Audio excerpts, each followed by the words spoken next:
BRS పార్టీకి ఓటేస్తే సమస్యలు పరిష్కారమయ్యే అవకాశం లేదన్నారు మల్కజ్గిరి బీజేపీ ఎంపీ అభ్యర్థి ఈటెల రాజేందర్. ఆ పార్టీ అభ్యర్థి ప్రజల మధ్య ఎప్పుడైనా కనిపించారా? ఇక్కడ ఉన్న సమస్యలు తెలుసా అంటూ హయత్ నగర్లో జరిగిన ఓ సభలో ప్రశ్నించారు. మల్కజ్గిరి నుంచి పోటీ చేసి ఎంపీ అయిన ప్రస్తుత సీఎం రేవంత్ రెడ్డి ఏనాడైనా నియోజకవర్గం వైపు కన్నెత్తి చూశారా అంటూ నిలదీశారు ఈటెల.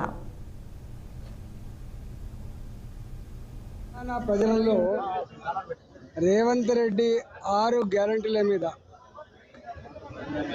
నమ్మకం కోల్పోతున్నారు ప్రజలు.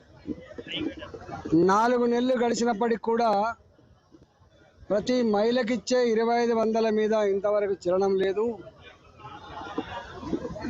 15,000 రూపాయలు రైతు బంధు దేవుడెరుగు, 10,000 రూపాయలు కూడా దిక్కులేవు. ఇవాళ రైతాంగానికి కనీసం నీళ్లు కూడా సకాలంలో ఇవ్వకుండా, కరెంటు కూడా క్వాలిటీ ఇవ్వకుండా పంటలు ఎండిపోవడానికి కారణమైండు. కేవలం బస్సులలో ఉచిత ప్రయాణం పేరు చెప్పి కాలం గడిపింది తప్ప ప్రజలకు ఒరగబెట్టిందేమీ లేదు.